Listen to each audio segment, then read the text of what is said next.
C'est Cool. parti. Coucou, c'est Mimi. Coucou, c'est Fab. Et bienvenue dans The Boys Club. C'était sensuel. C'est ASMR, c'est Oui. là. Voilà. The Boys Club, c'est le podcast de Mademoiselle qui vous parle de masculinité, où tous les 15 jours avec Fab, on reçoit un mec qui nous cause de son rapport à son genre. Et aujourd'hui, c'est un épisode un peu spécial. Un peu spécial. Voilà. On est avec Anthony. Salut Bonjour. Anthony. Merci beaucoup d'être venu. Merci. Alors Anthony, cher auditeur, chère auditrice, a priori tu ne le connais pas, et avec Fab on le rencontre aussi pour la première fois. Et c'est une histoire assez particulière par rapport aux autres invités, puisque tu es venu à la base par un commentaire YouTube que tu as laissé sous un épisode du Boys Club, sous celui de Guillaume, si je me souviens bien, il me semble, Sûrement celui-là, oui. où tu nous reprochais de n'inviter que le même type de personnes. Est-ce que tu peux préciser ce que tu voulais dire par là ? Ce que je voulais dire par là, c'est que j'entendais beaucoup de propos par rapport à la masculinité, qui avaient une vision, on va dire, féministe de la chose, qui considérait que l'homme, c'était être privilégié, une chose que on entend beaucoup, mais dans laquelle je suis pas d'accord. Et il y avait aussi par rapport aux histoires d'harcèlement sexuel et ce genre de choses que pardon.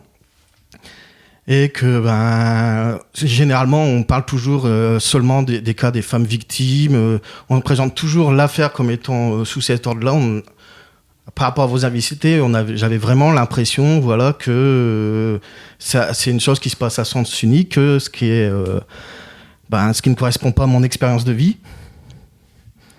Et du coup, on t'a proposé de venir pour porter cette parole qui selon toi manquait au podcast, et tu as accepté. Merci beaucoup. Alors, mais on peut dire surtout merci beaucoup parce que c'est régulièrement qu'on a des commentaires comme ça qui viennent nous dire oui, alors vous devriez faire ceci ou vous devriez faire cela et vos invités ils sont pas comme ceci, ils sont pas comme cela, et systématiquement on colle le même message qu'on t'a posé, mais on n'a jamais de nouvelles. Et toi, t'as dit bon ok.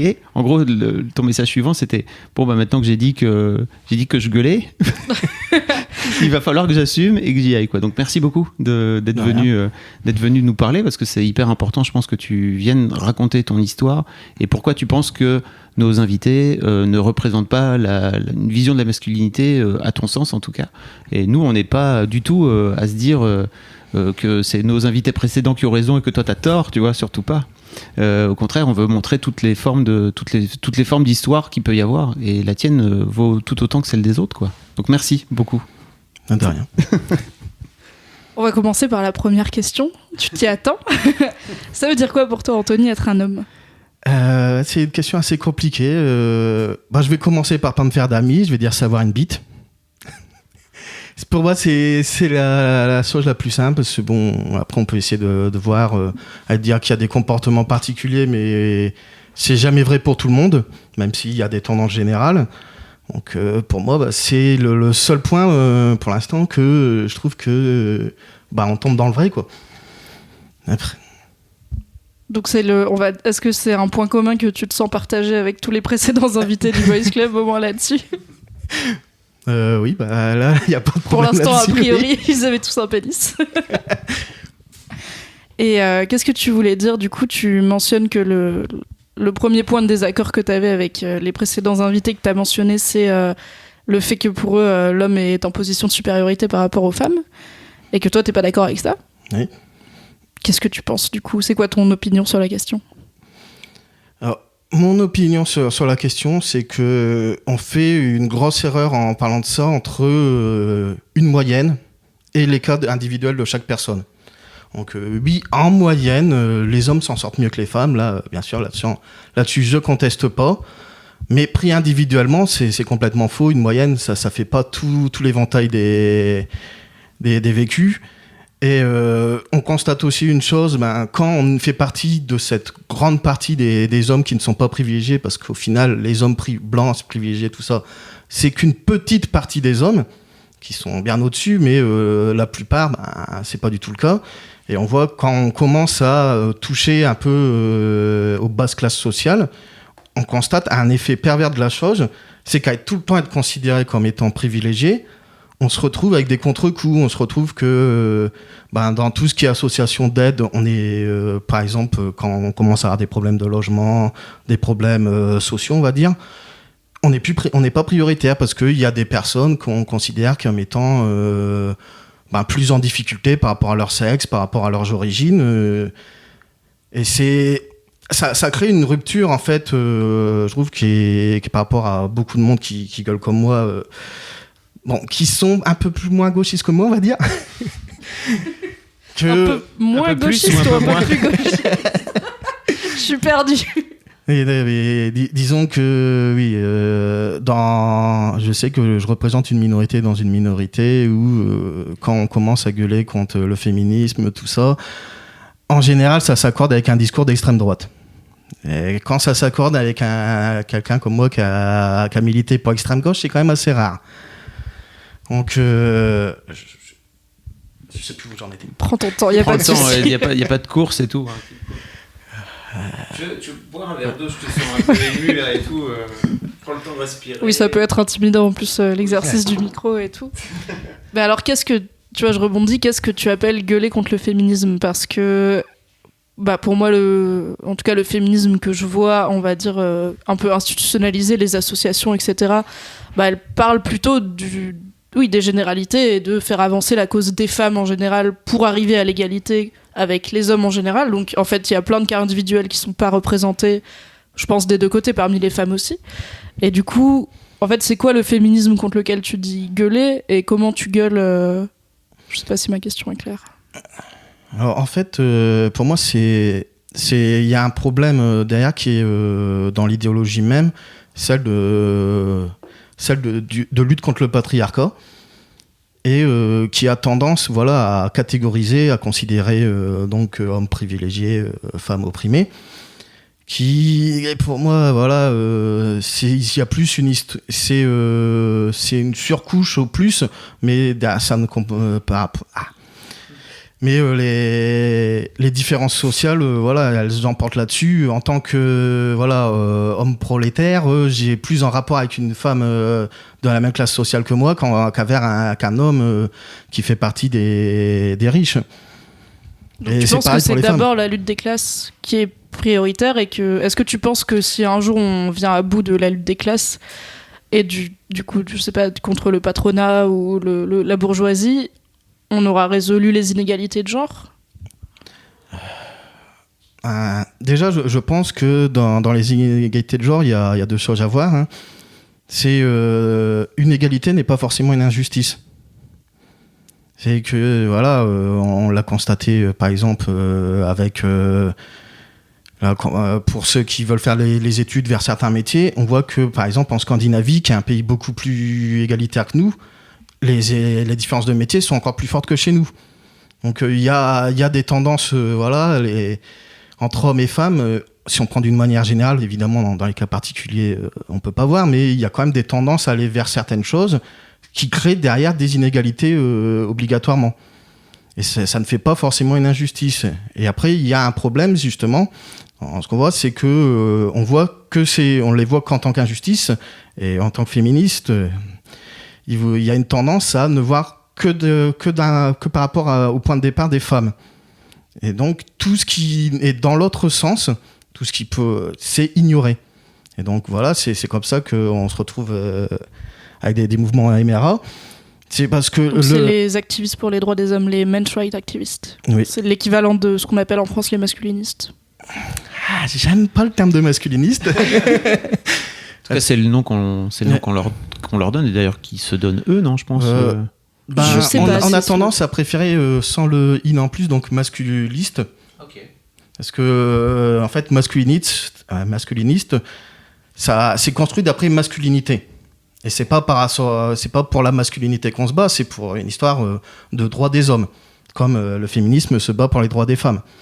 Donc il y a deux styles d'antiféministes, on va dire. Hein, ceux qui sont réac, qui veulent un retour à l'ancien ordre établi, et ceux comme moi qui considèrent que le féminisme n'est pas un combat pour l'égalité, mais un combat pour les femmes, pour Enfin, c'est une lutte. En fait, si c'est un combat pour les femmes, c'est un combat féministe. Oui, non, mais Oui, c'est le ça féminisme, c'est Ok. considéré que la question de l'égalité n'est considérée que du point de vue des femmes par rapport aux hommes.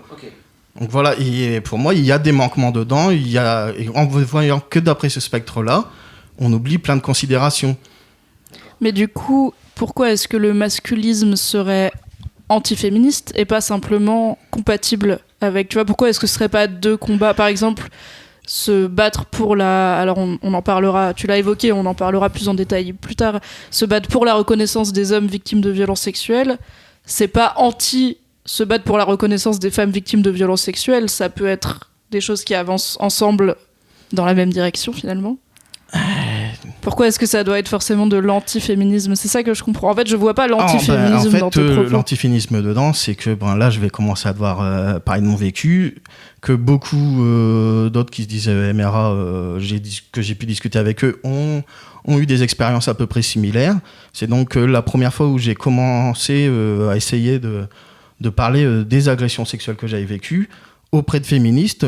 J'ai eu le droit à un déferlement de haine, de culture du viol, pour être clair et net, parce que j'ai eu le droit de toute façon, un homme, ça peut pas se faire violer parce que c'est des porcs qui ont tout le temps envie. J'ai eu le droit au pire que tout, tu payes pour ce que les hommes font subir aux femmes. Donc, bon, bien sûr, c'était peut-être un cas extrême qui ne correspond pas à ça, mais voilà. Oui, mais il n'empêche que c'est ton vécu. Je pense que moi et Fab et beaucoup de féministes, j'espère la majorité ne cautionne pas du tout ces messages qu'on t'a envoyés, mais il n'empêche que c'est ce que t'as vécu et du coup...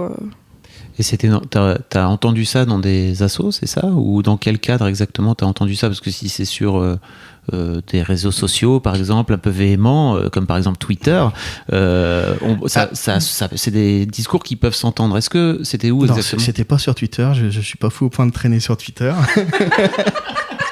Non, disons que il y a eu la fois où j'en ai parlé ouvertement pour la première fois, hein, ça a été via internet sur un très célèbre site féministe que je ne nommerai pas. Ce n'est pas vous. Il y en a d'autres. Non, en vrai, tu peux le nommer et au pire je couperai au montage parce que je suis intriguée. Alors le pire déferlement de haine que j'ai eu, la première fois, c'était sur Crêpe Georgette. Première fois où j'ai dit moi aussi j'ai été victime, j'ai eu un déferlement de haine et c'est moi au final qui me suis fait virer par la modération. Ok, donc pour en parler un peu plus... Après évidemment, on reste pas sur une mauvaise expérience. J'ai été voir... j'ai essayé un peu d'évoquer le sujet par rapport à des féministes que je connais parce que j'en connais quand même pas mal dans la vraie vie. J'ai été testé dans plein d'autres endroits qui étaient réputés pas de plus modérés et il y avait toujours cette même hostilité à ce sujet-là, quoi. Le sujet, que ce soit des violences conjugales ou des agressions sexuelles, dès que tu essayes de dire il n'y a pas que les femmes, tu te tapes un déferlement de mépris, voire de haine. C'est tu essayes de voler la parole aux vraies victimes. T'essayes après, on a le droit au mal-tir. T'essayes de te victimiser. Oui, un peu, oui, c'est vrai. Mais du coup, pour revenir à la racine de tout ça, est-ce que tu veux bien nous raconter ce que tu as vécu? Alors, il y a eu plusieurs expériences. Alors, on commence du pire ou... On commence comme tu sens, comme tu veux. Alors, on va y aller par ordre chronologique. Alors, quand j'étais gamin, donc je pourrais plus trop vous dire l'âge exact, entre 6 et 10 ans. Donc tout ce que je sais à peu près encore de l'époque, c'est que c'était quand ma grande sœur était en crise de puberté, on va dire. Donc elle a 6 ans de plus que moi, donc après on voit à peu près là ce que ça devait lui donner. Et donc elle avait dans l'idée d'expérimenter la chose et je lui ai servi de sextoy pendant plusieurs mois où elle venait me chercher le soir dans mon lit. En plus, elle faisait ça devant mon autre sœur, un peu plus jeune qu'elle. Et je me souviens qu'à l'époque, je me planquais sous les lits pour l'éviter. Je savais pas trop de quoi il s'agissait à cet âge-là. Surtout qu'il n'était pas encore question de faire de l'éducation sexuelle aux jeunes à l'époque. Donc, voilà, quand on te tombe dessus comme ça, bah, tu sais pas, t'es jeune, et au final, ben, t'acceptes la chose parce que t'as pas le choix. Puis bon, il y avait les chantages ou avec des histoires de sucettes que j'ai toujours pas eu. De si t'en parles aux parents, voilà, c'est à toi qu'ils vont en vouloir, ainsi de suite, quoi. Donc, en fait, cette expérience plus le fait que derrière, oui, je me suis quand même, en tant que personne proche de la gauche, je me suis orienté vers le féminisme et là, tu réalises que d'autres histoires que tu as eues, la combinaison des deux, tu fais, ouais, bah attendez, c'est pas la seule fois. Il y a aussi... donc, une fois suivante où... là, je vais prendre un cas particulier. C'est pas, quand une femme se retrouve complètement bourrée un soir et qu'elle se réveille à côté de quelqu'un qu'elle connaît pas, la tendance va être à faire « Ah, ben voilà, j'ai été abusée ». Alors que, ben, moi, ça m'est arrivé, comme beaucoup d'autres. Et là, le truc qu'on se dit en premier lieu, c'est « Ah, j'ai merdé ». Alors que le seul truc que tu as envie de faire le lendemain, quand tu la vois, tu fais « Oh là, faut que je me barre le plus vite possible ». Tu t'enfuis, t'as honte de ce que t'as fait, mais c'est toi qui as merdé. Alors que t'étais complètement ivre-mort, tu sais même pas comment tu t'es retrouvé là.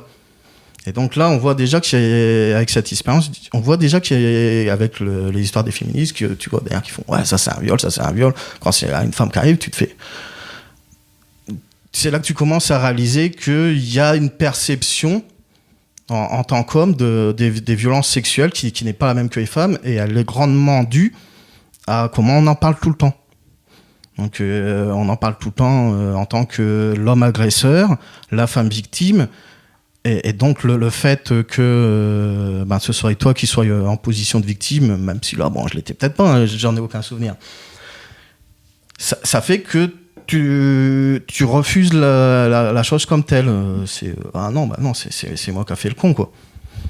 Donc, et là, ça me rappelle une histoire un peu plus vieille, donc c'est pas sur moi, mais je pense qu'elle est importante à en parler, celle-là aussi. C'est donc que j'avais un ami en fin de lycée qui avait une petite amie, et donc on le voit un jour, il fait... Ah, mais pourquoi tu viens manger à la cantine avant depuis que t'as une petite amie, avant tu le faisais pas, il nous avait sorti. C'est parce qu'elle veut toujours coucher avec moi j'en ai marre, 3 fois par jour c'est trop, quoi. À chaque fois que je rentre chez moi, il faut y aller. Et quand je veux pas, elle me fait une crise de jalousie, elle me tape dessus, elle me fout des coups de couteau, donc il nous montre ses bras pleins de taillades par rapport à ça. Et là, je vois que notre réaction comme d'ados qui ont été un peu formatés dans toute cette idée-là, ça a été de se marrer. Ça a été de faire attends, en plus, elle est bonne ta copine. Franchement, un peu le coup de t'as un peu de la chance là-dedans. Donc voilà, par rapport à ça, tu vois, j'avais pas pensé à mes expériences d'avant, mais ça fait réaliser que voilà, il y a une conception qui influence vachement dans le vécu, et je suis sûr que derrière, qu'elle-même, elle était persuadée d'être dans son bon droit, parce qu'il y a toujours, l'homme a tout le temps envie, l'homme il a plus envie que la femme, donc elle qui avait plus envie que son mec de coucher, forcément dans sa tête ça devait être ah bah oui, si j'ai plus envie que lui, c'est que lui il me trompe, c'est qu'il va coucher ailleurs. Et c'était d'ailleurs c'est ce qu'il disait, et c'était pour ça qu'il se prenait des coups de couteau, parce qu'à chaque fois qu'il voulait pas coucher avec elle, c'était t'as été couché ailleurs. Ok, elle tirait des conclusions absolument absurdes. Ok. Et est-ce que, en fait, t'as parlé de la réaction des femmes féministes, si j'ai bien compris, à qui t'as pu te confier. Est-ce que tu t'es confié à des hommes, comme là, t'as ton pote au lycée, est-ce que tu t'es confié à des hommes alors qu'ils s'identifient féministes ou pas, sur ce que t'as vécu? Est-ce que les réactions étaient différentes? La réaction est compliquée.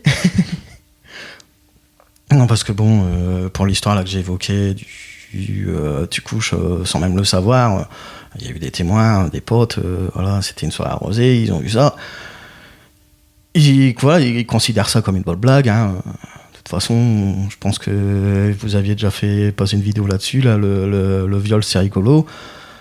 En tant qu'homme, oui, c'est rigolo, le viol, ça fait des bonnes blagues. Si tu considères pas ça comme rigolo, tu vas en baver, parce que c'est toujours, tu te souviens, toi, la fois là où tu t'es tapé le monstre, non mais j'avais pas envie ce jour-là. Mais... Oui, en fait, il n'y a pas une conscience du fait que c'est potentiellement grave, que ça peut être quelque part entre une souffrance et un traumatisme. Bon, après, cette histoire-là, moi, je la vis pas comme un traumatisme. Non, et comme tu dis, voilà, ça me fait réaliser beaucoup de choses par rapport. Oui, c'est plus la différence de traitement dans les histoires qui t'a marqué, ou quand voilà, oui. c'est une femme ivre morte qui se réveille et qui sait pas c'est qui le mec à côté. On part du principe qu'elle a été victime de viol puisqu'elle ne se souvient pas avoir pu consentir et elle ne se sentait pas en état de consentir. Quand c'est un homme qui se réveille après une soirée ivre mort et qui a une femme à côté de lui, on part du principe que c'est lui qui a outrepassé le consentement de l'autre. C'est plus ça. Et pour ce que tu as vécu avec ta sœur, est-ce que tu en as parlé à tes parents à un moment ?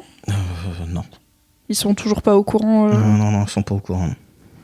Et avec elle, t'en as jamais reparlé ? Ou avec ton autre sœur, peut-être ? Non, bah voilà, c'est une histoire vieille de 25 ans. Il y a de l'eau qui a coulé sous les ponts depuis. Et pour toi, il n'y a pas l'air d'avoir beaucoup d'eau qui a coulé sous les ponts, parce que non, mais t'es encore hyper... Enfin, et puis je le comprends, hein, je suis pas en train de juger en disant ça, mais ça te prend, alors que ça fait 25 ans que ça s'est passé. T'as toujours ce truc là quand t'en parles, quoi. Disons que il y a le truc que j'en parle parce que c'est la première fois que je le dis à haute voix, pas derrière un clavier. Hein, forcément, ça aide pas. Voilà, merci pour la confiance. Parce que... Et voilà, en fait, ce qui m'a posé problème là-dessus, c'est que moi, voilà, ça a peut-être un peu traumatisé des choses, mais c'est pas l'impression que j'ai. Mais voilà, quand j'ai eu les réactions de haine, quand j'ai voulu en faire, les hommes aussi, regardez, moi par exemple, qu'on m'a tombé dessus, c'est après, je me suis dit, comment ça se passerait dans la tête d'un mec qui est vraiment traumatisé par ça, qu'on souffre réellement, et c'est là où j'ai compris que à force de toujours véhiculer ce message que ce message que c'est les hommes les agresseurs, les femmes les victimes, alors que au niveau des chiffres, on n'en est pas. Si on prend ceux que nous, en tant que masculinistes, on considère vrais, c'est pas ceux du viol. Parce qu'il y a un problème de définition dedans. Je pense que... Oui, alors dans la loi française, le viol, c'est une pénétration qui est effectuée par menace, surprise, contrainte et violence. Et donc il y a déjà tout le problème de pénétration. Pendant longtemps, une pénétration qu'on t'oblige à performer, donc c'était un pénis, n'était pas considéré comme un viol, c'était seulement une pénétration subie. Après, même si on prend le champ des violences sexuelles, c'est-à-dire viol, agression et harcèlement, je crois, on est quand même sur pas la moitié d'hommes victimes, mais on est sur plus que 2%. Une dominance de femmes victimes, mais on est plus de l'ordre de 25% des victimes à être masculins. Et, oui, et ça, même environ une personne sur 6 à être une femme dans les auteurs. Donc ça paraît moins, mais après il faut mettre en relation que rien qu'en France, il y a 800 000 cas par an. Donc ça fait 200 000 hommes qui se font agresser sexuellement par an.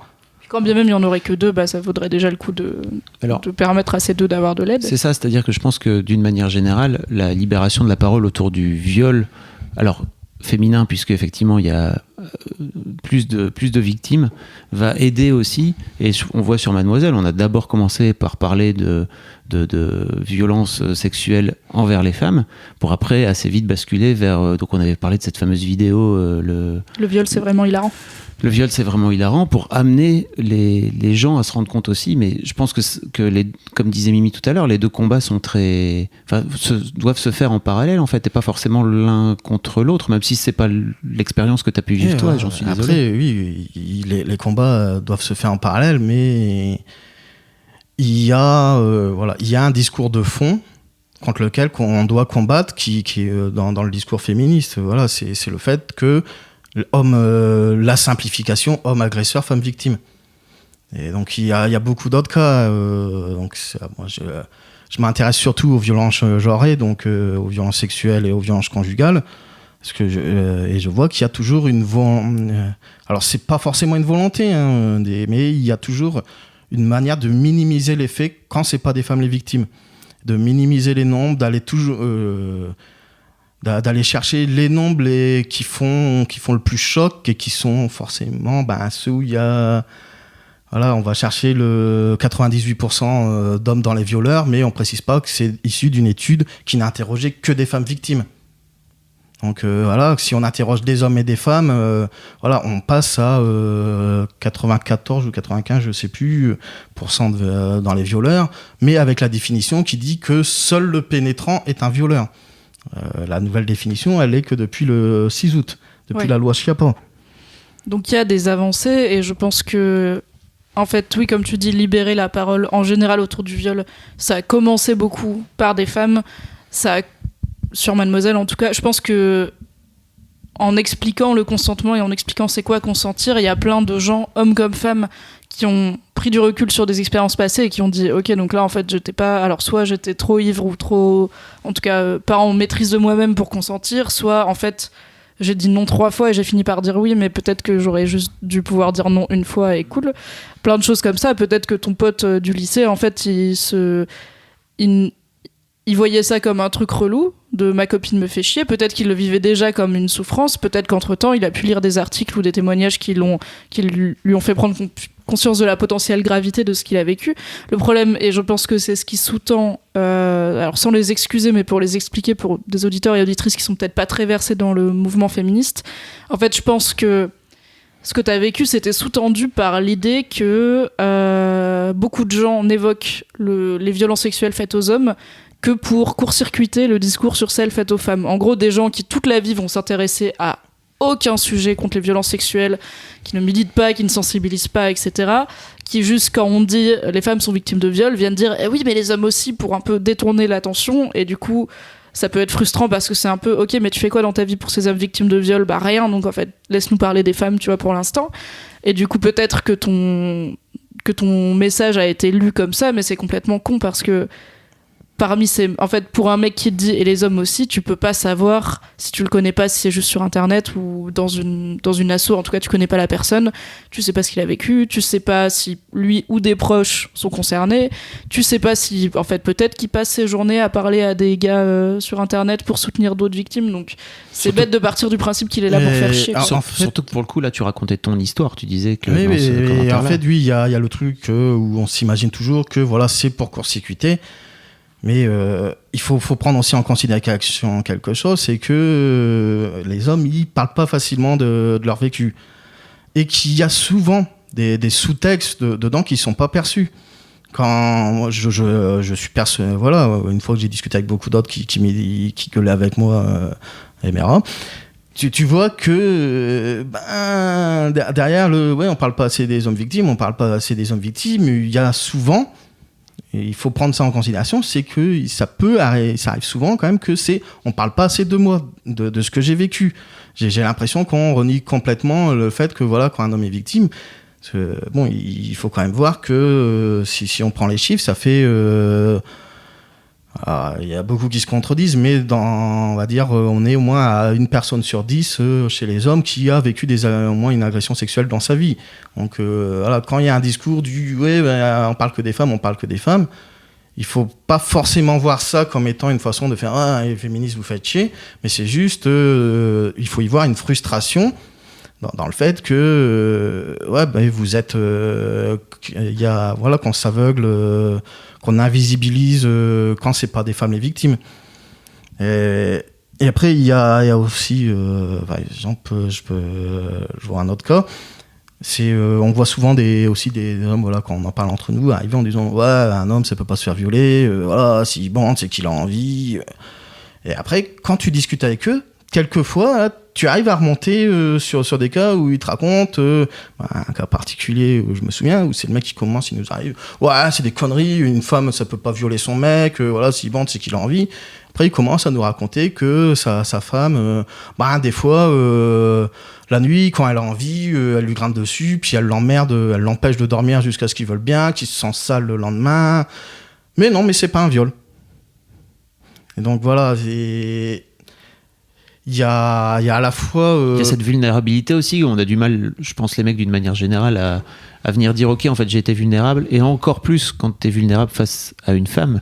C'est difficile dans la société actuelle d'être capable d'avouer ça, avec, je mets des guillemets, c'est peut-être ça dont tu parles, non? Je me perds un peu dans ce que je dis aussi. Donc oui, là, ce cas-là, c'est que je parle, c'est qu'il faut, il faut pas forcément se focaliser sur ce qui est dit au-dessus. Il y a des fois, il y a des raisons derrière. Et, le mec qui dit un homme, ça peut pas se faire violer, c'est possible qu'il y a un déni derrière de son propre vécu. Voilà, un homme qui vient dire ouais, vous parlez pas assez des hommes victimes, il y en a marre, on a l'impression que vous parlez que des femmes. C'est peut-être pour dire, il y a des chances quand même que ce soit pour dire oui, moi aussi j'ai été victime, et j'ai l'impression qu'on m'invibilise complètement dans cette histoire. Et du coup, dans les cercles et les forums MRA sur lesquels tu traînes, est-ce qu'il y a des mises en place d'actions, tu vois, d'associations par exemple, parce que je pense que ce serait bien d'avoir des associations dédiées aux hommes victimes de violences sexuelles, et que ça reste plus simple si c'est des hommes qui les gèrent, puisque on est dans le même genre, et que ça peut être plus compliqué pour un homme de se confier à une femme et de parler de trucs vulnérables, etc. Il me semble qu'en France, il n'y en a pas. À l'heure actuelle, il n'y en a plus. Il y en avait une qui a fermé. Qui était... Non, c'était pour les hommes victimes de violences conjugales. Il y a SOS Hommes Battus qui a eu de gros problèmes avec des associations féministes aussi. Comment ça? Donc, il me semblait que c'était fermé à SOS Hommes Battus. Oui, ils n'ont pas eu de subvention, rien, voilà. Bon, après, il y avait une histoire qu'ils n'en voulaient pas, ils ne voulaient pas être dépendants.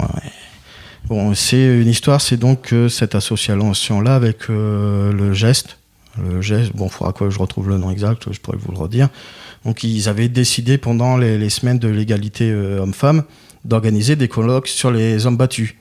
Et donc, ils ont le droit à une descente de foudre, où une association féministe a fait « Ah, c'est du masculinisme !» Ah, ils essayent de voler la parole aux femmes. Et ils ont fait la technique qu'on fait toujours quand on veut empêcher un discours d'être tenu. Ils ont fait du trouble à l'ordre public. Et donc, quand trouble à l'ordre public, on annule. Après, derrière, les élus ont fait « Ah, il y a eu du trouble à l'ordre public avec ça, donc vous ne serez plus jamais invités. » Alors qu'au final, c'était des personnes qui étaient venues spécifiquement pour les gens empêchés. Et voilà, on a remonté dessus et on voyait qu'il y avait des groupes qui savaient organiser pour justement empêcher ça. Alors après, la volonté derrière, comme vous dites, il y a l'impression que quand des hommes viennent parler de violences subies par des hommes, que c'est pour voler la parole des femmes, mais en fait, souvent, c'est juste parce qu'il y a un manquement dans le discours, quoi. Et du coup, est-ce que tu vois se monter des potentiels organismes de soutien, ou des espaces de parole, ou je veux dire, au-delà de sur Internet, tu vois? Après, sur Internet, déjà, que les espaces de parole ont vite tendance à tomber dans la pure misogynie, hein. Il y a un contre-coup on commence par dénoncer des agissements qu'on n'est pas d'accord, et on finit par tomber dans la même chose. Donc après j'ai conscience que maintenant c'est très très compliqué d'avoir une discussion posée là-dessus avec des féministes, parce que derrière il y a le nombre de fois où on m'est tombé dessus et j'arrive toujours avec un a priori elles vont pas accepter la parole. C'est un peu comme ça que tu nous as abordé d'ailleurs. Voilà. Tu pensais pas qu'on te répondrait? Et j'étais pas sûre que tu nous répondes non plus, l'un dans l'autre. Une bonne surprise pour tout le monde. Enfin, pour toi aussi, j'espère qu'on fait mentir les peut-être craintes que tu avais avant de venir parler à des féministes. Il y en a des biens. Non, c'est comme je le dis, c'est pas pour moi c'est un problème dans certains fondements du discours, que oui, il y a énormément de personnes bien intentionnées qui n'ont pas envie de faire les hommes on s'en fout, nous on se bat pour les femmes, mais derrière il y a un discours structurel qui celle du par exemple le sexisme, c'est du sexisme que si c'est systémique. Il y a quand même. Tu m'as perdu sur systémique. Hein, mais... oui, le coup du sexisme systémique ou le racisme systémique, en gros, c'est que ça se fait que dans un sens. Je simplifie beaucoup, mais c'est ça. Quoi. En gros, c'est toute l'idée que le sexisme anti-homme n'existe pas, ce qui est un propos. Alors, on a un article dessus sur Mademoiselle, c'est un propos qui est tenu par beaucoup de féministes. Si c'était à refaire, j'écrirais probablement cet article avec plus de pincettes, mais en gros, cela dit, l'article le dit, c'est juste qu'il est un peu provoque dans sa façon de le dire. En fait, le sexisme, c'est un système. Il n'y a pas du sexisme anti-homme et du sexisme anti-femme, il y a le sexisme et il s'applique différemment aux femmes et aux hommes. Donc, pour une femme, ça va être... pour donner des exemples vraiment très bateaux, pour une femme, ça va être toi, t'as l'instinct maternel, tu vois, tu vas vouloir, tu vas avoir un contact facile avec les enfants, donc peut-être que c'est plus simple que tu t'arrêtes de travailler. Et pour un homme, ça va être non, mais toi, t'es plutôt leader, tu vois, tu devrais monter en compétence et t'occuper d'une équipe. Et là, on est sur des exemples de sexisme entre guillemets bienveillant, qui dit pas t'es qu'une merde parce que tu as tel organe génital, mais il y a des exemples aussi malveillants de un homme, ça va être un prédateur sexuel et une femme, ça va avoir très peu de libido parce que finalement ça n'aime pas vraiment le cul, les femmes, ça se saurait. Il y a toujours un effet miroir. Il y a toujours, si on dit que les hommes c'est des prédateurs sexuels, derrière on va dire que les femmes, elles sont frigides, que les mères s'occupent mieux des enfants, donc on va leur accorder plus facilement, ce qui va créer de la discrimination envers les pères. Il y a toujours, ça n'existe pas que dans un sens. Il y a toujours un effet retour. Mais après, il y a une tendance à dire non, mais ton histoire de sexisme anti-homme, qu'au final, que du sexisme. C'est juste de essentialiser une personne selon son sexe, lui donner des traits. Et donc derrière, avec cette histoire de sexisme systémique, il y a quand même une volonté derrière de... Enfin, quand j'ai une volonté, pas forcément, mais il y a un discours derrière de tais-toi. Tais-toi, t'es un homme, t'es privilégié. T'es un homme, tu peux pas être victime de sexisme, c'est seulement envers les femmes. Et si t'es victime de sexisme, c'est juste du sexisme envers les femmes, c'est envers ton côté féminin. Alors que pas forcément, quoi. Le fait que les pères aient moins facilement la garde des enfants, c'est pas de la discrimination envers leur côté féminin. Oui, non, ok, je vois ce que tu veux dire. Ou en fait, parce qu'il y a un discours selon lequel le sexisme envers les hommes, c'est juste de la misogynie, c'est-à-dire que on va dire à un homme pleure pas. En fait, ce qu'on lui dit, c'est pleurer, c'est féminin, être féminin, c'est mal, donc pleure pas, donc c'est de la misogynie. Alors, il me semble qu'en tout cas, les chiffres en France pour les pères qui ont moins souvent la garde, c'est qu'ils la demandent très peu. Donc, il y a aussi ça, et que généralement, quand les deux parents la demandent, on est sur une garde alternée, dans la plupart des cas. Alors, les chiffres sont que... Oui, c'est essentiellement dû au fait que les pères ne le demandent pas, mais quand il y a conflit, dans 2 cas sur 3, le juge se range du côté de la mère. Enfin, après, il faut voir ce cas spécifique. Par exemple, la mère peut demander une garde partagée, le père la garde exclusive. Donc on voit que les juges ont tendance à refuser, à être pas très d'accord pour la garde partagée, à être plutôt pour la garde exclusive. Mais si tu prends les cas, il y a quand même...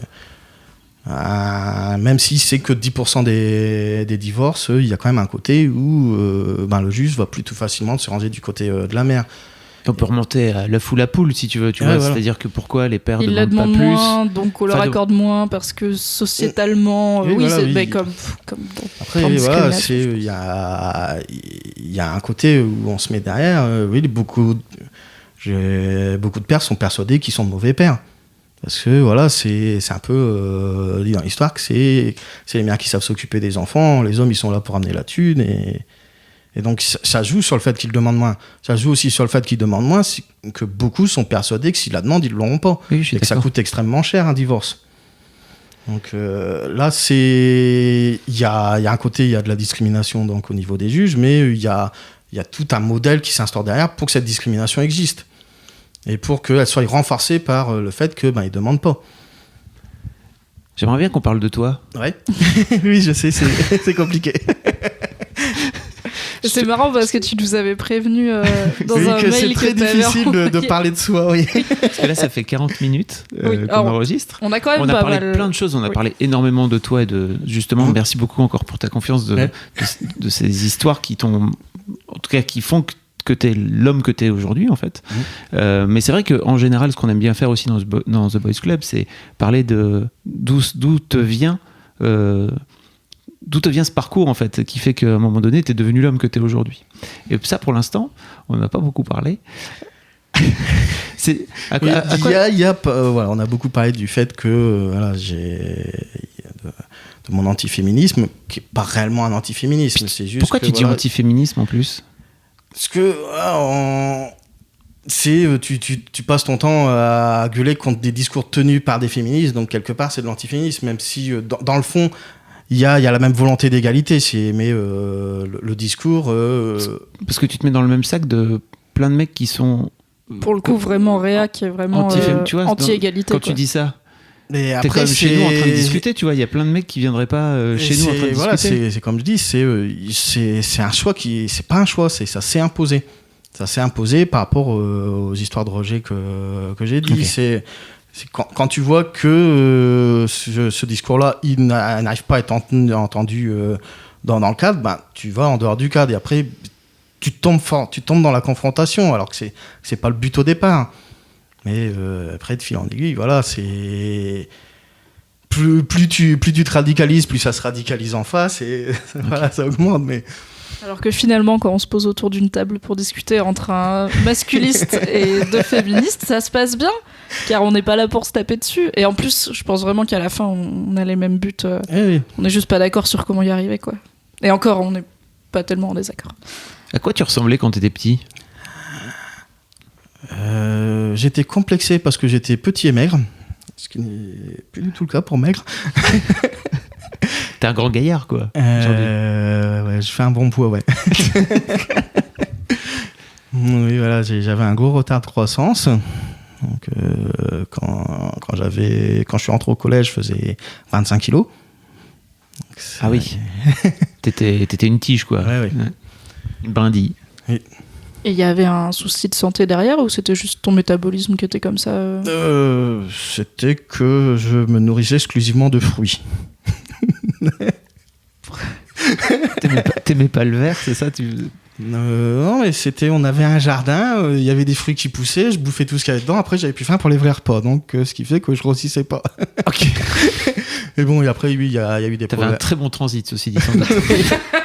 Donc oui, après, derrière, il y avait des problèmes hormonaux. Hein. J'ai eu des hormones de croissance que j'ai commencé à grandir que quand on les a arrêtées. Ok. Peut-être que ça a marché, du coup. On ne sait pas. À son rythme. Donc, après, bon... Tu faisais du sport, t'avais des hobbies. Ah, le sport, non, pas du tout. Quel petit garçon t'étais, en fait? Alors, je cherche à savoir. Le sport, moi, j'ai été élevé dans une famille où le sport était considéré comme un truc de gros bof. Ok. Donc, oui, voilà, c'était les activités, genre lecture et tout. J'ai commencé à lire très tôt. Et voilà, oui, il y avait, quand j'étais petit, un côté un peu petit bourgeois, on va dire. Ou voilà, ouais, bon, ça, voilà, le sport, c'est pour les bourrins, c'est pour les neuneux, voilà. Cultive ton cerveau, ça fonctionnait très bien. Et t'étais doué à l'école ? Ça dépend ce qu'on appelle doué à l'école. Ah bah, t'avais des bonnes notes. Est-ce que tu étais bon dans le système scolaire, on va dire ? Alors, j'ai été doué, mais pas du tout travailleur. Ce qui n'a pas changé. Et voilà, c'est quand on a des facilités, qu'on a une avance sur tout le reste de la classe, qu'on sait lire avant même d'entrer au CP, on glande derrière. Ah bah ça n'apprend pas la discipline. Voilà, ça n'apprend pas la discipline.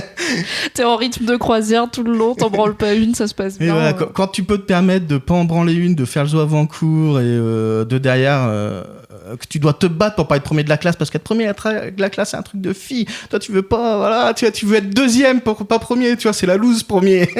Ok. Tu vois, il a dit que c'était un truc de fille d'être premier de la classe. T'as vu comme les mecs se tirent vers le bas ? T'avais des potes ? Ouais, pas beaucoup, mais ouais. Plutôt des garçons, des filles, un peu mixtes ? Non, les filles, non, j'ai jamais fréquenté à part en maternelle. Donc, oui, c'est... Après, je suis quelqu'un de... ça se voit peut-être pas trop, mais de très timide, très renfermé. Je me suis beaucoup battu contre ça. Et voilà, c'est donc... tu te retrouves très facilement exclu des entourages féminins quand t'as pas, surtout au collège, tout ça, où il y a un petit côté, voilà, faut être un bonhomme. Ou voilà, quand toi t'es introverti, que t'oses à peine adresser la parole à des personnes que t'es pas déjà proche avec, tu te retrouves avec juste une bande de 3 potes, tous des mecs, parce que voilà, vous avez trouvé que vous avez une passion commune. Et ça se forme autour de ça. Mais C'était quoi cette passion commune ? le jeu de rôle. Ah. Oui, le bon jeu de rôle. Et les jeux vidéo aussi, ouais. Bah, c'est cool, c'est marrant que t'as mis longtemps à en parler, tu vois. Est-ce que c'est un truc qui était peut-être un peu stigmatisé quand t'étais gamin ? C'était pas... Enfin, je me doute que c'était pas très cool. Ouais, et c'est pour ça que ça m'intéressait. C'était par rejet des conventions. Oui, voilà, quand j'étais gamin, voilà, j'écoutais du métal, je jouais au jeu de rôle, tout ce qui était mal vu, je trouvais ça cool. Tout le côté, voilà, un peu paria, c'était, voilà, il y avait le côté où il était un peu à la marge, ça m'attirait, quoi. Et comment ça s'est passé en grandissant ? Est-ce que t'as fait des études supérieures ? Pour les études supérieures, je me suis retrouvé confronté à un cas où il fallait s'assumer. Ce que j'ai pas su faire. Comment ça ? Ce qu'il fallait, c'était, je me suis retrouvé, voilà, t'étais le petit génie de la famille, celui qui est toujours en avance sur tout, donc tu sais t'en sortir tout seul, quoi qu'il arrive. Tu te retrouves, voilà, va remplir tes dossiers de fac. J'ai été en chercher une demi-douzaine, j'en ai renvoyé aucun. Ok, t'as bloqué à ce moment-là et... C'est le moment où faut se prendre en main, où il faut aller de l'avant. Oui, j'ai bloqué à ce moment-là et après, ça s'est pas amélioré. T'as pas osé aller chercher de l'aide sur le moment ou tu savais pas où la chercher ? C'est assez vieux, donc je saurais plus trop dire, mais... Et voilà, il y avait franchement, le côté derrière, c'était... voilà, toi, t'es intelligent, tu peux t'en sortir.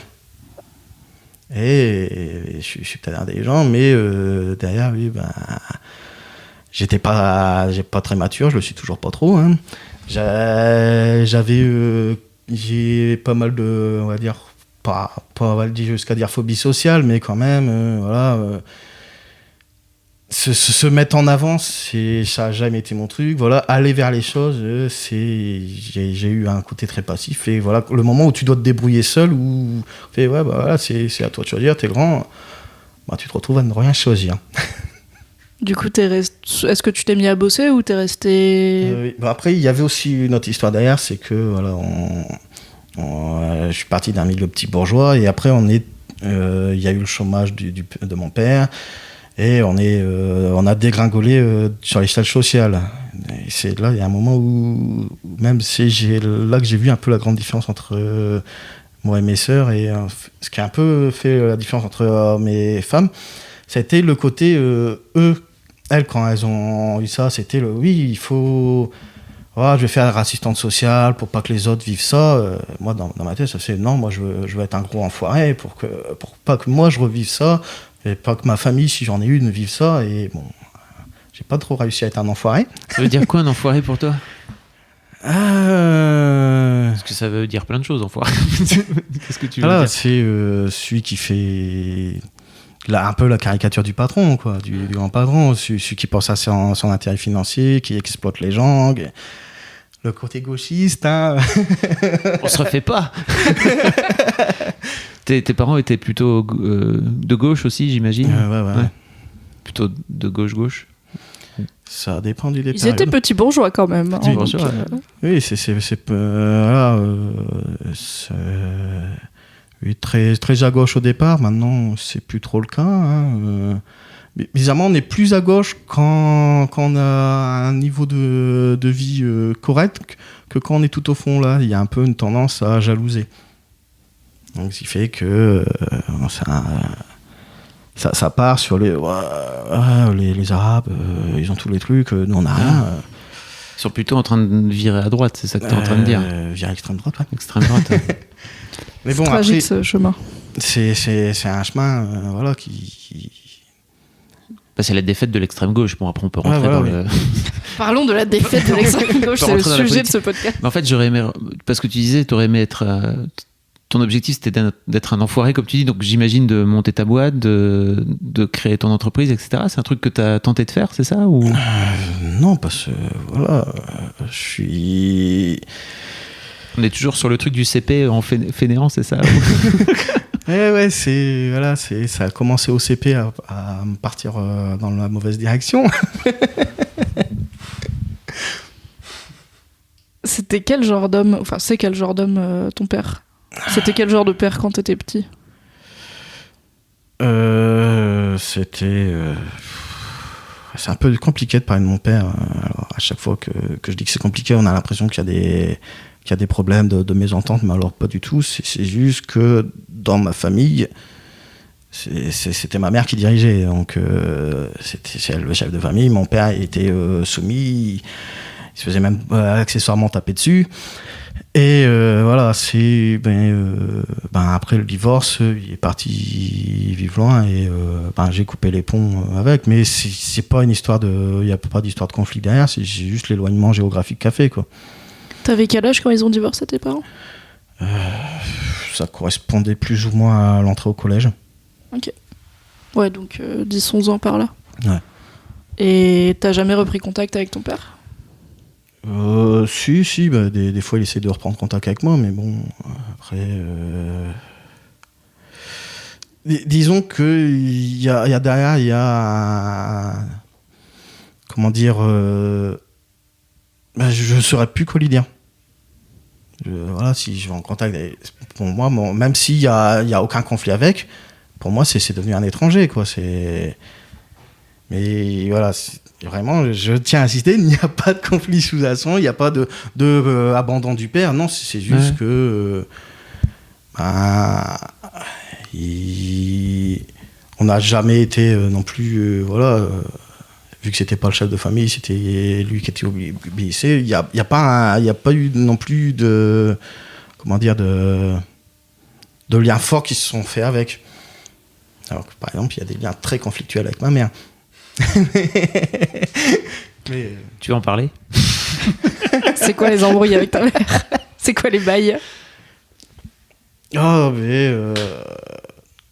Le côté j'ai longtemps été un petit con et que... Ta mère, elle disait que t'étais un petit con, c'est ça? Ou toi, tu considères que t'as été un petit con avec ta mère? Il y a les deux. Ok. Il y a les deux. Il y a un moment où voilà, quand elle voyait que j'étais un petit con, qui bossait pas, qui foutait rien, et que donc voilà, elle me le renvoyait dans la face. Et au bout d'un moment, même ces compliments de sa part, pour moi, ça sonnait comme des reproches masqués. Donc voilà, c'est même si souvent que c'était le cas, c'est genre tu vois que tu peux y arriver. En gros, tu dis que je fais jamais l'effort, quoi. C'est un peu ton interprétation, c'est ça? Oui, voilà. Mais après, je sais que c'est mon interprétation des choses. Hein, et voilà, j'ai toujours eu j'ai eu un rapport très conflictuel avec elle. Puis avec mon père, bon, pas de problème, hein, vu qu'on se fréquente pas. Pas de nouvelles, bonne nouvelle. Ouais, voilà. Et avec les filles, ça s'est passé comment? Enfin, par rapport à... je suis introvertie au collège, et quand t'es introvertie et que tu joues au jeu de rôle, bizarrement, les meufs, c'est pas trop la passion de ton quotidien. T'en es où maintenant par rapport aux meufs? Par rapport aux meufs, c'est... Alors, comment dire? Je pourrais limite me dire que je suis asexuel parce que j'ai jamais eu de véritable relation, en tout cas où j'étais consentant. Et voilà, c'est bizarrement quand tu n'as pas le côté qu'on reproche toujours aux hommes, que j'avais parfaitement intégré, qu'il ne fallait pas être dominateur, qu'il fallait pas aller trop de l'avant. Mais bon, derrière, le côté sûr de soi, je ne l'avais pas. Donc quand t'as pas ces critères de masculinité, c'est très facile de se retrouver complètement à la page et au bout d'un moment, t'acceptes ton sort, quoi. Et... Tu t'es résigné à ne pas intéresser les femmes et... Ouais, voilà. Parce qu'en soi, tu vois, moi je me dis, je connais plein de mecs pas mal comme toi qui sont pas sûrs d'eux, qui ont pas des passions, qui ont des passions de nerd, tu vois, qui ont les cheveux longs, qui écoutent du métal, j'en connais, tu vois, et généralement ils ont des meufs, alors c'est peut-être pas les plus coureurs de jupons du monde, mais ils ont des meufs, et bah ça se passe plus ou moins bien comme tous les couples, tu vois, mais c'est pas forcément une fatalité. Mais je me dis que si tu décides que c'est une fatalité, bah là du coup ça en devient une. Tu vois ce que je veux dire? Voilà, bah après, voilà, c'est une fatalité. Après, voilà, il y a le côté où, voilà, c'est quand, en tant qu'homme, si tu vas pas vers l'avant pour avoir des relations avec des filles, à moins d'être vraiment le beau gosse ou celui qui a un très bon statut social, ça va pas se faire dans l'autre sens. Donc oui, il y a des timides qui ont été contre leur timidité. Mais bon, moi, derrière, le fait d'aller devoir aller en discothèque pour draguer, parce que bon, pas beaucoup de meufs dans l'entourage, j'avais pas envie, j'avais plus l'impression de me renier qu'autre chose si je me mettais à faire ça. Et à côté, et voilà, oui, j'aurais pu aller contre le fait que c'est le zéro absolu. Mais quelque part, voilà, ça aurait été en faisant des choses, en ayant des comportements qui ne me correspondent pas. Et ça, j'ai pas voulu. C'est très compréhensible. T'as essayé les applis de rencontre ou d'autres? T'as fait une tête vraiment comme si... T'as vraiment fait ça? Oui, c'est vraiment une tête en mode pourquoi je ferais ça? Ouais, voilà, mais en fait, je comprends que tu puisses en être réticent, mais quand tu dis effectivement l'idée après arriver à un certain âge, c'est où est-ce que tu rencontres des gens, parce que c'est ça qui est compliqué, je pense. Et pour moi, les applis de rencontre, alors si t'as pas l'idée naturelle de dire je vais aller en boîte pour rencontrer des meufs, et je comprends très bien que c'est compliqué. C'est pas le meilleur endroit pour tout le monde pour rencontrer des meufs. T'as ce truc-là aujourd'hui qui est génial et qui permet simplement de faire de faire des rencontres en fait. T'as jamais testé? Non, il y a un côté qui me plaît pas dedans. Déjà, surtout Mythique, c'est t'es jugé sur photo. C'est hop, je like. On va dire que si c'est pour avoir une relation, moi je suis plus à l'ancienne, quoi. En fait, je sais même pas si t'es frustré, tu vois, de pas avoir de relation, parce qu'on est là à essayer de te dire, mais si tu veux, tu peux, et si ça se trouve, t'es là, moi ça va. J'étais frustré jeune dessus, jusqu'à, on va dire, pendant l'adolescence, au sens large du terme. Bon, à un moment où derrière, il y a le porno, c'est cool. Si t'es content comme ça, tant mieux. Et voilà, c'est... j'ai pas non plus complètement fait... les femmes, je sortirai jamais avec, mais j'ai le côté forcer la chose, ça m'intéresse pas, quoi. Oui, c'est très entendable. Carrément. Très compréhensible. Oui. Est-ce qu'on passe à l'avant-dernière question? La question qui fâche. Ouais. Comment va ta bite, Anthony? Alors, comme beaucoup, je pense, je l'aimerais plus grande. Bah écoute, en tout cas, parmi nos invités, c'est rare qu'on ait... Oui, il y en a beaucoup qui ont dit qu'elle était énorme. Non, il y en a deux qui ont dit qu'elle était... Alors, on a eu un très belle bite, William Régeau, un énorme tub, Thomas O'Brien, et un... Mon pénis est trop épais. Ma bite est trop épaisse pour les sodomies. Le pérave qu'on embrasse. Il a pas dit qu'elle était grosse. Il a pas dit qu'elle était épaisse. Grosse. Elle a dit qu'elle était épaisse. Ce qui veut strictement rien dire. C'est-à-dire qu'elle peut éventuellement faire une petite canette. 2 cm. Ouais. 2 cm. Donc bref, tout ça pour dire que c'est pas une majorité des invités qui ont dit moi j'adore ma grosse tub. Mais c'est vrai qu'on n'a pas eu de... En fait, on n'a pas tellement parlé taille au final. Voilà. Donc mais après, il y a... après, c'est un truc très con. Voilà, même moi je sais que c'est très con, mais il y a un peu un lien qui se fait entre la taille de la bite et la confiance en soi. T'as un peu un côté où si j'en aurais une plus grosse, j'aurais plus de confiance en moi. Ce qui est complètement con. Mais voilà. Ok, oui, tu sais que ça n'a pas trop de sens. Je sais que ça n'a pas trop de sens, mais derrière... Ça devient d'où, tu penses, cette idée-là? Ça devient pas de nulle part. Tu l'as pas inventé, c'est faux. C'est toi? Tu l'as inventé? Après, oui, voilà. Ça vient pas du porno, tu penses aussi? Où les mecs, ils ont une tub énorme et des gros muscles, ils sont là, oui, les meufs. Sinon, je vois pas trop, en fait, d'où... À part le porno. Je pense que ça existait avant le porno Oui, mainstream. oui, ça existait avant YouPorn, tu vois, ce complexe. Toi-même, dans ta génération de magazines cachés sous le lit, je pense que ça existait déjà. Moi, j'avais Canal+, d'accord, calme-toi. Oui. Petit bourgeois qui a Canal. Non, mais je sais que... Je pense qu'il y a toujours eu un lien entre... Faudrait demander à Olivia Gazalet, auteur du Mythe de la virilité. Je pense qu'il y a toujours eu un lien entre la taille de la tub et la personnalité et la masculinité. Mais il me semble que, par exemple, dans la Grèce antique, les gros pénis, c'était vulgaire et c'était pas du tout désirable d'avoir un gros pénis parce que c'était un truc d'animal, un peu, ça te ramenait à un côté animal. Alors on a switché c'est de vrai l'autre que côté du spectre. les statues grecques, elles ont toutes plutôt des petites bites, quoi. Tout petit zizi. Donc je ne sais pas exactement d'où ça vient, mais je pense que ça date d'avant... Je pense que ça date d'avant. Bon, après, oui, je pense que le porno joue aussi dedans. Mais voilà, après, voilà, on ne sait pas toujours d'où viennent nos idées très connes. Mais comment tu... Alors c'est une question qui me perturbe toujours, c'est autant pour les filles qui complexent sur la taille de leurs seins, souvent tu vois les seins des gens, enfin tu devines en tout cas, tu sais à peu près où tu te places par rapport aux autres femmes de ta vie, tu sais si t'es plutôt moyenne haute, moyenne basse, au milieu, tout ça.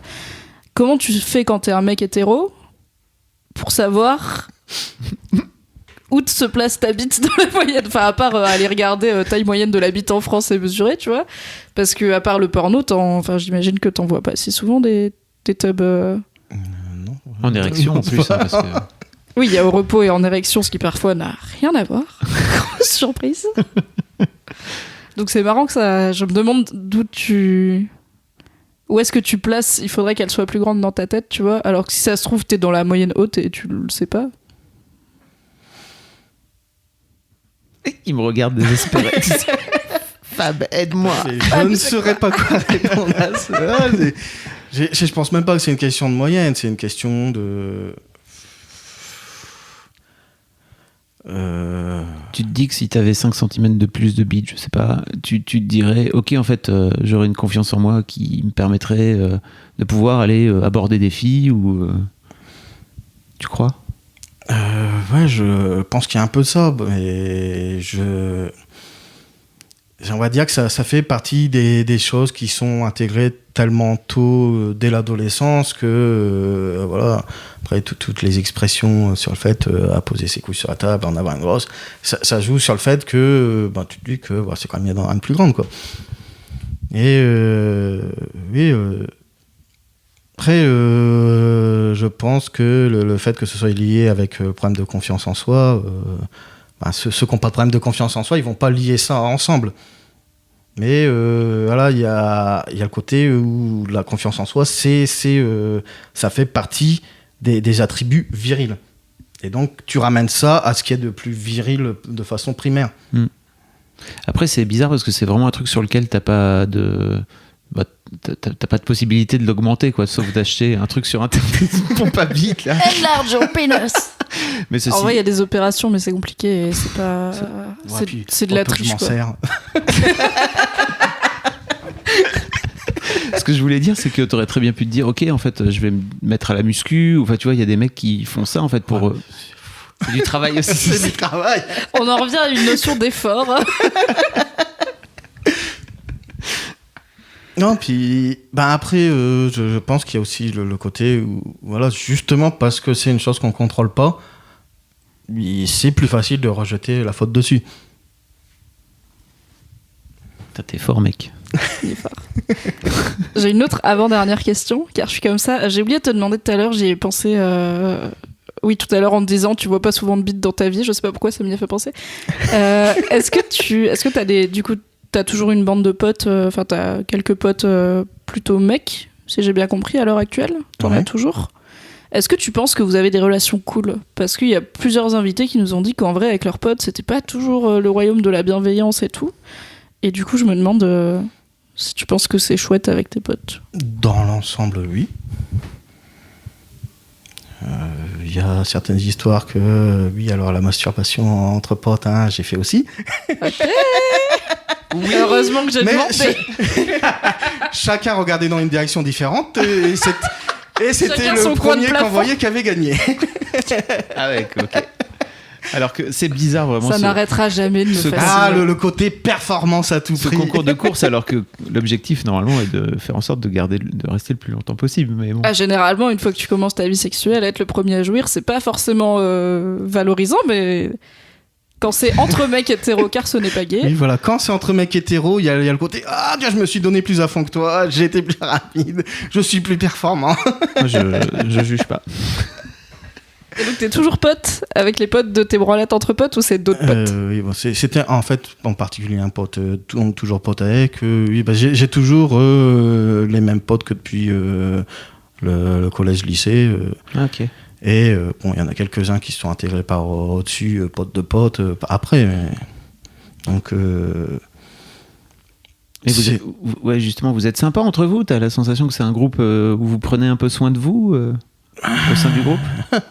Ou alors ça se bolosse un peu? Tu sais, t'avais écouté l'âme, alors, il y en a qui ont une tendance à bolosser pour quand il est bourré, pour évacuer toute la frustration de boulot, tout ça.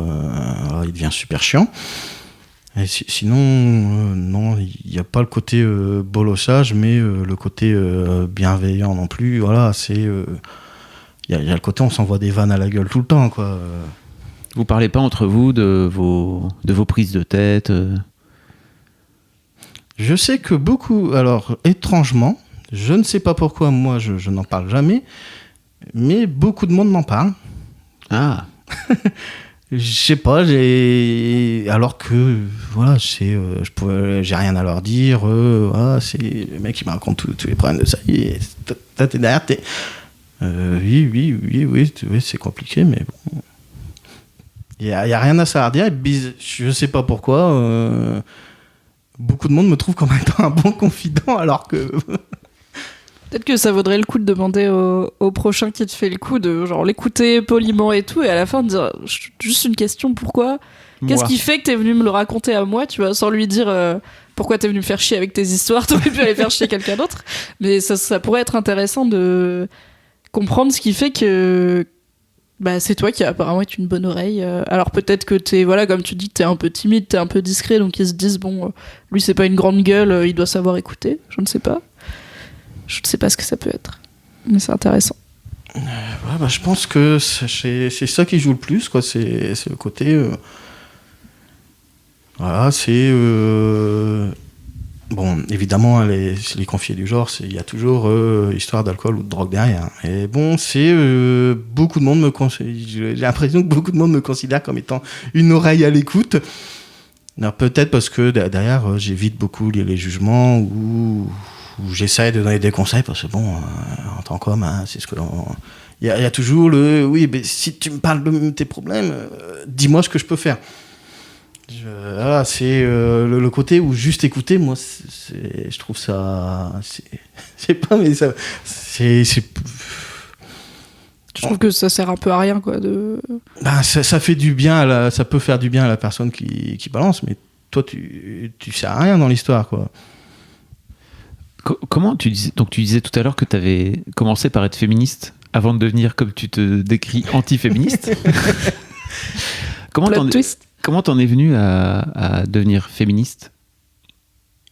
T'as eu un déclic un jour ou Non, après ça vient beaucoup de l'éducation. C'est au départ, voilà, tu conseilles. C'est un peu la position de base quand t'es un peu de gauche, quoi. C'est l'égalité, tout le monde doit être traité pareil. Et je pense que ça vient beaucoup de mon éducation d'être féministe, le côté un peu petit bourgeois. Et disons que voilà, c'est un peu la sauce qui vient de base. Tant que tu creuses pas trop dedans, il n'y a pas de raison d'être contre. C'est tant que tu tombes pas sur des hystériques qui font anti-homme, il n'y a vraiment aucune raison de faire le féminisme, c'est de la merde, quoi. Tu fais non, oui, c'est bien, faut qu'il y ait l'égalité salariale, il faut pas que les femmes soient agressées. Oui, c'est tellement basique, quoi. Pas pour tout le monde, mais je suis d'accord avec toi que ça paraît être une évidence, mais bon. Après, oui, on peut avoir des divergences, le mouvement féministe étant pluriel. Et voilà, le mouvement féministe étant pluriel, si tu prends juste la base commune à tout le monde, il n'y a rien à reprocher dedans. Ouais. Si tu fais oui, ok, oui, très bien. Je continue à penser que t'es pas vraiment antiféministe, tu sais. Bah moi non plus, j'ai du mal à... Mais je comprends que tu te définisses comme antiféministe. Simplement, tu te mets dans le même sac de plein d'autres gens qui, à mon avis... Tu sais, c'est toujours ce truc de... Quand tu sais pas dans quel camp te définir, tu regardes ceux qui sont avec toi et tu regardes qui ils sont. Et puis tu te dis, est-ce que j'ai vraiment envie d'être avec eux? Et je pense qu'il y a plein d'antiféministes avec qui t'aurais pas du tout envie d'être. Je pense pas. Non. Si t'es de gauche, ça doit pas être trop ta bande préférée. Tu vois ce que je veux dire? Et en même temps, peut-être qu'aussi on s'en fout des étiquettes et que faire des trucs, c'est mieux que se plier en 12 pour trouver le bon terme qui convient. Donc moi, je pense pas vraiment que t'es antiféministe, mais si tu veux continuer à te dire antiféministe parce que tu milites pour que les violences... Enfin, tu milites, en tout cas, tu discutes, tu agis, ce qui pour moi est une forme de militer puisque tu parles à des gens, pour que les violences sexuelles faites aux hommes soient mieux reconnues. Appelle-toi comme tu veux, tu fais quand même quelque chose que je trouve utile. Donc bon, finalement, c'est l'essentiel. Est-ce que tu es prêt pour la dernière question? Ouais. Est-ce que tu as beaucoup réfléchi avant? Ouais, ça a été très dur. Okay. Est-ce que tu as un exemple d'homme réel ou fictif qui représente pour toi une vision positive de la masculinité? Alors, je vais être absolument pas original, parce qu'il a déjà été prononcé beaucoup de fois, mais bon, Terry Crews. Oui. Après, c'est pas par rapport à son militantisme, voilà. C'est bon. Par rapport au discours que j'essaie de vendre, par exemple, ça aurait été mieux, j'aurais plutôt sorti celui-là qui s'était fait Shia LaBeouf. Ah oui. Voilà. Par exemple, ça correspond plus à ce que je veux dire, donc le fait. Parce que Shia LaBeouf a été violé par une femme. Terry Crews a été agressé sexuellement par un homme, donc déjà on n'est pas sur la même dynamique. Et après il y a la dynamique derrière qu'il a dû se battre contre un backslash horrible. Oui, puisque ça n'existe pas, les hommes violés par des femmes, et qu'il avait qu'à dire non, ça aurait été plus simple. Voilà. Mais non, moi, Terry Crews, c'est plus c'est par rapport à l'image qu'il donne de lui, par rapport au film dans lequel il joue, et en particulier son rôle dans Brooklyn Nine-Nine. Meilleur rôle. Voilà, mais il y a tous les bons côtés de la masculinité dedans. Bon, c'est un mec baraqué, donc voilà, il y a l'image, mais après, il est très prévenant auprès de sa famille, de ses enfants. Il y a la relation amicale derrière. Et d'ailleurs, quand j'ai réfléchi au nom, j'ai vu que j'avais tendance à trouver des noms qui allaient en groupe. Genre, quand j'étais gamin, mon modèle masculin, c'était Bud Spencer. Quand je pesais 20 kilos, je voulais ressembler à Bud Spencer. C'est qui? J'ai pas la ref. Je suis né en 91. Alors, c'est un qui était en duo avec un autre. Il était assez gros et il passait ses films à foutre des baffes. Voilà. Okay. Un héros de film d'action C'était des films d'action, ils ont fait des westerns aussi. On va dire des comédies d'action. Voilà. Ok. Pas des gros trucs sérieux, plutôt non, c'était de la rigolance. C'était plutôt de la rigolade. Et attends, comment il s'appelait son... C'était un tout maigre, tout blond. Et donc Bud Spencer, lui, est un gros barbu brun. Voilà. J'ai quasiment réussi à avoir le physique, sauf pour les bras. Ça se travaille. Et un tout petit effort à la Terence Hill, voilà. Ok, les noms me disent quelque chose, mais je savais pas que c'était. C'était un des tout premiers fameux duos des buddy movies, tu vois quoi. Voilà quoi. C'était un peu ça. Avant Jackie Chan et comment il s'appelle? Chris Tucker, voilà. Robbie Rod. Donc tu dis qu'en fait, pour tes exemples de masculinité positive, c'est souvent des mecs qui sont inscrits dans une dynamique de groupe que tu trouves positive, c'est ça? C'est en fait c'est une dynamique de meilleurs potes. Genre, donc il y a eu lui, après il y a par exemple un modèle, après c'est pas physique parce qu'il est sacrément beau gosse. Je retiens jamais son nom, mais le pote à Joan Hill. Lequel? Channing Tatum. Voilà. Ah, qu'est-ce qu'on l'aime, Channing Tatum. Dans 21 Jump Street. Voilà, je dis que oui, il est beau gosse. Oui, voilà. C'est le beau gosse par excellence. T'as vu Magic Mike ou pas? Non, je ne l'ai pas vu. Hein. Ah bah alors. Non, j'ai posé le commentaire. C'est non, mon orientation sexuelle risque d'en prendre un coup si je vois ça. Tu te poseras des questions, tu sais, tu reconsidéreras peut-être des choses. Écoute, oui. Faut pas mourir bête. Ça va, tu vois, tu l'as regardé tes coups. J'ai déjà eu ma réponse là-dessus. Comment ça? Quoi? Et c'est une histoire que j'avais oublié de dire avant, enfin peut-être la remettre avant. C'était donc à une époque où j'étais très très en galère financièrement. J'ai été postulé pour un emploi auprès d'un patron gay qui m'a très fortement fait comprendre que si je voulais le taf, fallait coucher. Voilà, c'était une question de voilà, c'est ça où il y avait un gros risque de se retrouver à la rue derrière. Donc j'ai accepté. J'ai trouvé voilà, c'est pas une expérience que j'aime parler quoi. Mais finalement parce qu'en fait c'est des trois que j'ai à dire, c'est celle qui me pose le plus de problèmes.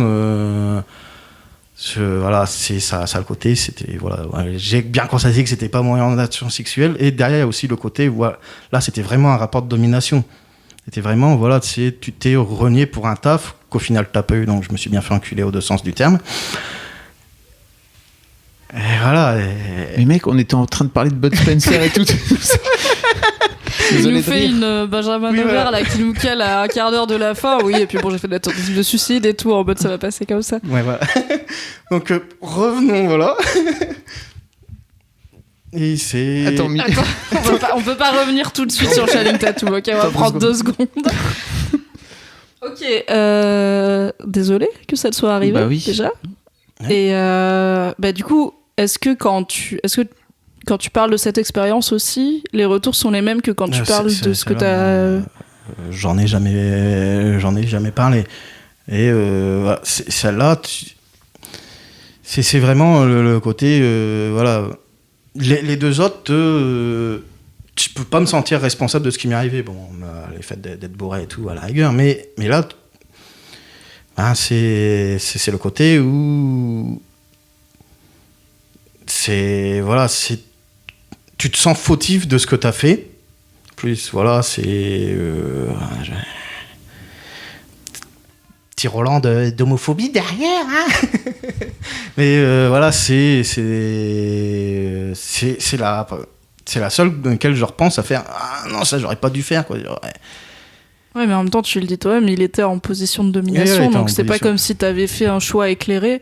C'est pas comme si je sais pas, t'es au bar, il y a un mec qui te drague, tu te dis « Ok, vas-y, on tente. » Et le lendemain, t'es là, c'était vraiment pas mon truc. T'étais pas dans une... En fait, s'il y a une dynamique de pouvoir aussi forte et que tu dis que tu risquais de te retrouver à la rue et tout, bah en fait, t'es pas censé dire aux gens, je te file le taf si tu couches avec moi. Ça ne se fait pas, c'est illégal, voilà, merci. Il ne l'a pas dit textuellement, mais c'était très clair tout le long, quoi. Et t'as pensé à porter plainte ou à faire quelque chose? Non plus, non.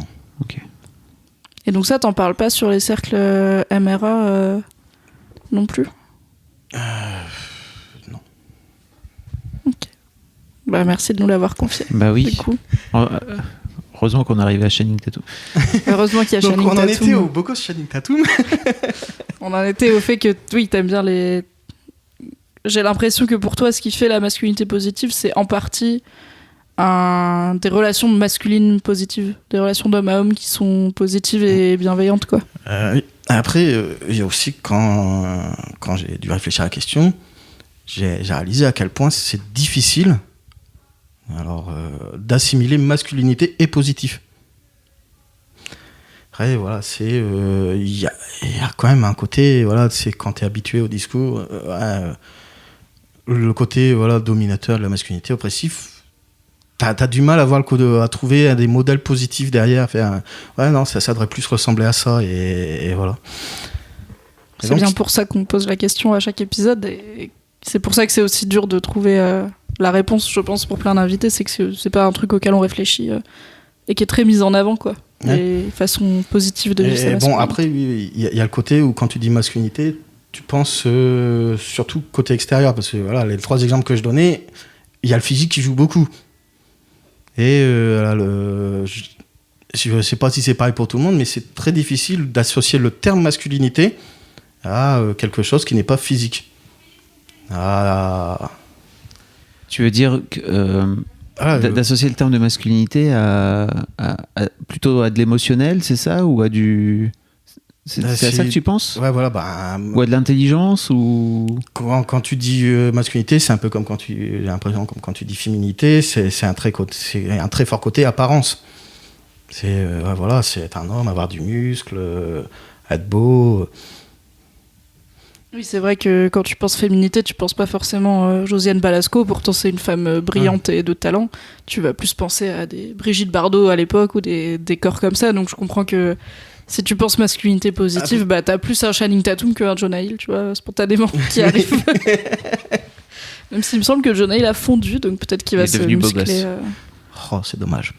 Non, il était déjà beau gosse, c'est n'importe quoi. C'était lui qui faisait toute une... Ah non, c'était Seth Rogen qui disait qu'il faisait toute une tirade sur le fait qu'il avait la sensation d'être devenu moins drôle. Enfin, en tout cas, que les gens le percevaient comme moins drôle depuis qu'il avait fondu. Ou c'était Jonah Hill, je ne sais plus. Je pense que c'est Jonah Hill, parce que Seth Rogen, il a pas de temps fondu. Il est toujours genre, je fume des joints, je mange des burgers, je ris fort, je suis content. Mais oui, Jonah Hill, je pense que c'est... c'est... Roman Fressinet qui disait heureusement que je suis pas beau comme ça, je suis devenu drôle ou un truc comme ça. Enfin, je suis devenu drôle parce que de toute façon j'allais pas être beau, donc ça m'a permis. Pas le choix. Ce qui est con parce qu'en plus il est beau, mais bon, je lui ai dit, il m'a pas cru. Ouais. Merci beaucoup d'être venu. Bah oui, merci aussi. C'est un super épisode très riche et tu t'es vraiment beaucoup confié, donc un beaucoup immense dans merci. le désordre. C'est pas grave, il y a pas d'ordre pour raconter. Il y a pas de bon ordre. Oui, tout va bien. Et je vais pas, je pense pas que je vais cutter ton expérience avec un homme de Channing Tatum pour la remettre au début. Je pense que c'est intéressant qu'elle arrive qu'à la fin, tu vois. L'ordre a une importance. C'est clair. Merci Fab. Merci Mimi. Merci à toi, cher auditeur, chère auditrice, d'avoir écouté cet épisode un peu spécial de The Boys Club. Je te rappelle que si tu es sur YouTube, tu peux laisser un pouce bleu, me donner tes réactions ou tes questions en commentaire et éventuellement, idéalement, t'abonner et cliquer sur la cloche pour ne rater aucun épisode. Si tu es sur une plateforme de podcast, tu peux aussi noter The Boys Club en lui mettant des étoiles et des commentaires sur l'Apple Store par exemple. Comme ça, il sera mieux recommandé, plus de gens écouteront The Boys Club et la vie sera plus douce. On se donne rendez-vous dans 15 jours. Je t'embrasse. Bye bye.